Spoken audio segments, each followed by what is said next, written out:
Hi, I'm Maren Robinson, coming to you straight from Northern Israel.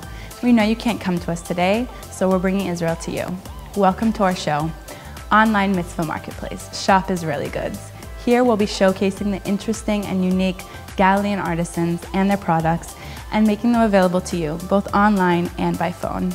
Today, I'm standing in the Jewish National Fund Western Galilee Tourist Center, located in Akko's Shuk, or marketplace. We're usually teeming with people, places, sounds, and smells, and we're known for our friendliness, our rich history, and some of the best hummus you've ever eaten. We know you can't taste it today, but you can shop, so let's get started. Today, we're meeting with Paul from Galileat. Welcome, Hi. Paul. Nice to see you. Nice Thanks to you for too. being here. Thanks for having me. It's great. We're very excited. Yeah. Tell us a little bit about yourself, your business. Well, my business, Galileat, we do culinary and cultural activities in the Galilee. You can roughly divide it into two programs.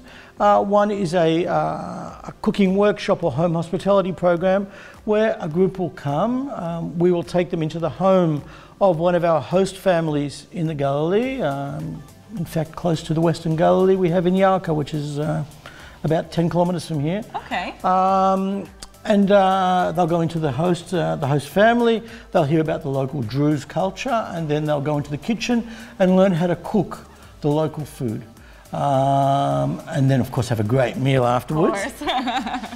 Alternately, we can do a culinary and cultural tour where I'm the guide and I take guests, whether they be Jewish Israelis or guests from overseas, to places that many locals don't even know, whether it be boutique dairies or whether it be a winery or whether it be a bakery that's still a wood-fed oven, or whether it be a local market, the oldest olive trees in Israel, which are absolutely stunningly beautiful. So you really have all the secret spots of the Galilee. Absolutely. And I want you to tell us a little bit about why you chose the Galilee specifically to do your work, why obviously it spoke to you in some way. Well, I'll tell you a little story. Okay.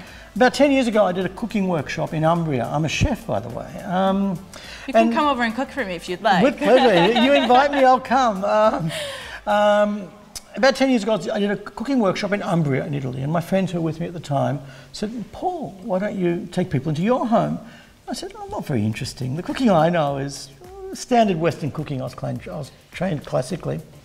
However, the idea of doing the mindset of Umbrian cooking in Umbria and transposing that to the Galilee, whilst I'm an Australian living in Israel, I've been here for 35 years in the Galilee the whole time. And so I might have an Australian accent, but I'm still very much see myself as a person of the Galilee. You're a Galilean. Yeah, very much a Galilean.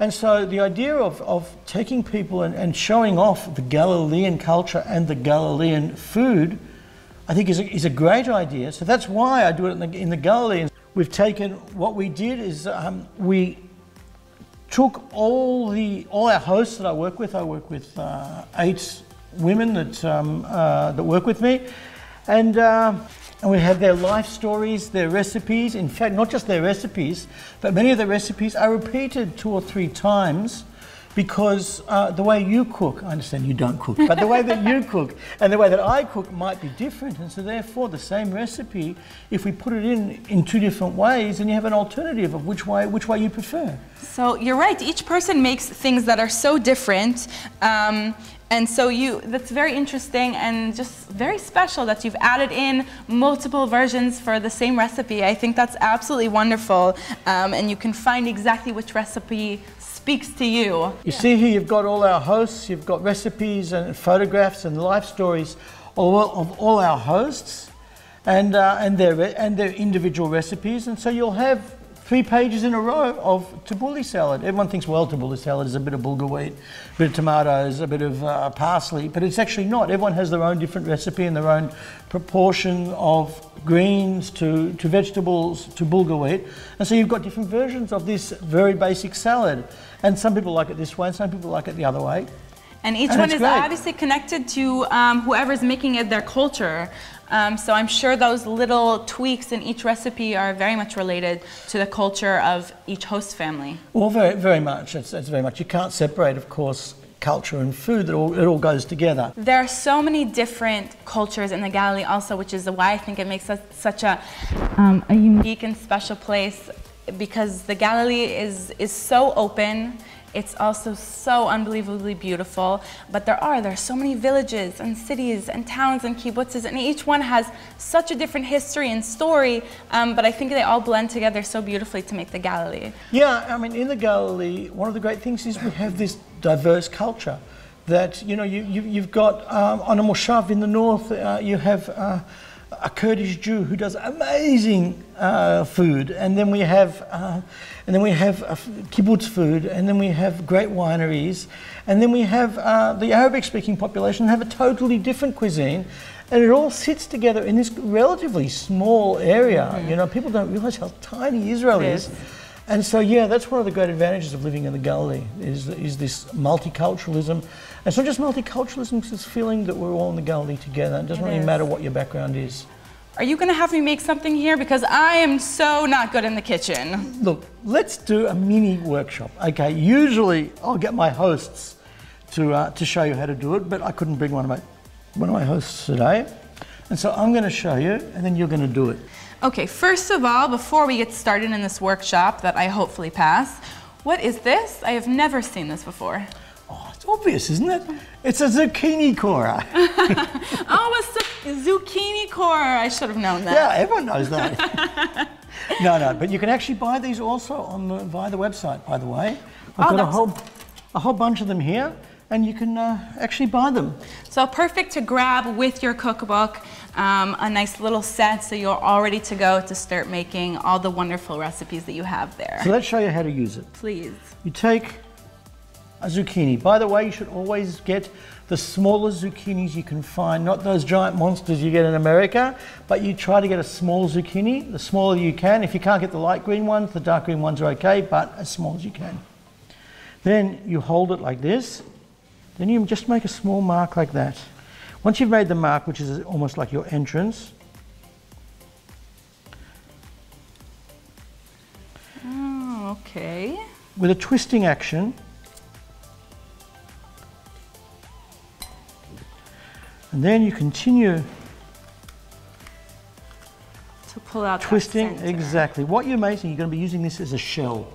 Okay, so you want to leave that bottom end. Yes, try not to break through. 100%. By the way, most people that come and do this for the first time break through. Break through? Yeah. So that's your goal at home, is to try this and try on the first time not to break through on that other end. And so what you do is you just continue to roll out like that, to take it to... If you buy one of these, by the way, a word of caution, it is a blade, it is a knife, and it's quite sharp. Do not run your fingers down it, because it doesn't look sharp, but it is sharp. It is. It has to be sharp enough to take out the insides. Once our zucchini is nice and hollowed out like that, and we've made a shell with our hands, you only half fill it. The rice is raw, because that way when it cooks, it'll take on all the great spices that I've put in, including Galilean olive oil, which is amazing.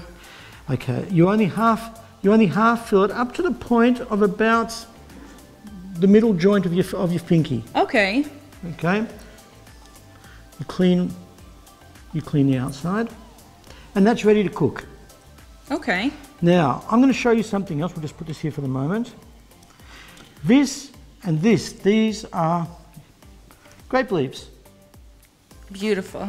Now the grape leaves are also cooked together with the zucchinis in a pot of water. Two sides to the grape leaves. You got the shiny, pretty side, and the uglier, veined side.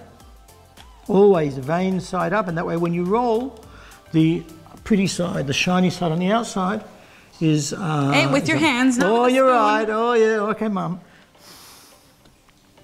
Now you put, again, the rice is raw. You put much less rice than what you think is right. Just go like that, yes. Roll up. No, it's not too much, it's just right. You just put at the bottom like that. Excuse me for a second. Then the side like that.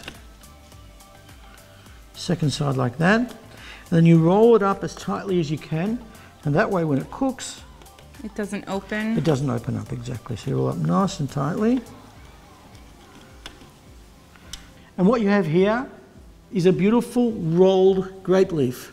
Now it's your turn. You'll be fine. You'll be absolutely fine. You have got this. Okay, your turn. This one, oh, this is tiny. I don't want the No, tiny the one. little ones are small. Little ones are hard, difficult. So this is the, I'm flipping it on the other side. Right. And I'm grabbing rice with my fingers. Making a small line. Little more rice. Not too much more. Rice. It's a big vine leaf. And is this something you usually make with in a lot of the workshops? Almost always, but we spoke about before how it's seasonal. In this time of year, I actually managed to get some, but this time of year there are not a lot of grape leaves around because they bloom in the spring. Is this enough rice? So yeah, that's perfect. That's absolutely perfect. So now this time of year we often do it with cabbage leaves. Oh, okay. It's the whole thing of seasonality, but there's almost never a meal that doesn't have either the rolled cabbage leaves or rolled vine leaves. Okay, so we're folding it on this side. Yeah. And we're trying to make it a little bit wider. wider. Yeah, that's okay. No, that's pretty good. Now roll it nice and tight. We gotta roll it tight so it doesn't come undone. Tighter, tighter, tighter, that's tighter, very tighter. good. You know, the Druze people believe in reincarnation. I think in your last life you might have been a Druze because you well, then really got the knack. Why can't I cook? Huh? You've never tried. You have to come. That might be the problem. You have to come to one of our cooking workshops, and then we'll teach you how to cook. Then I'll be an expert. Okay, so on top of the cookbook, tell us about the vouchers that you're offering to be sold today. Well, you can buy online a voucher. We have 2 vouchers that you can buy. One is for a cooking workshop, 4 or more people. You go online and let's say you're coming to Israel and you want you're having your family 6 people, you pay for 6 people with the voucher. We will send you the voucher online. And then when you get to Israel, before you get to Israel, you ring me or you send me an email and you buy the voucher. Or alternately, you buy a voucher for a full-day culinary tour. And that's a full-day tour. We meet at a dairy, we'll go to a winery, we'll go to a home hospitality program, go to a local market, see the oldest olive trees in Israel. A full experience. It's a full day experience. You'll see things in the Galilee that no one else in Israel sees. So I'm going to have to hop on one of those as well. Absolutely. But that's a wonderful, wonderful gift, not only for family members that you are hoping to see this time of year, but unfortunately you can't get to them. That's a wonderful gift to send, a voucher, the cookbook, or even for yourself. Grab it for yourself for the next time you're in Israel. You don't even have to have a ticket or a future date in mind. You really like the idea of this workshop, grab it, and the next time you're in Israel, you contact Paul and you already have an absolutely wonderful activity to do with friends, family, loved ones,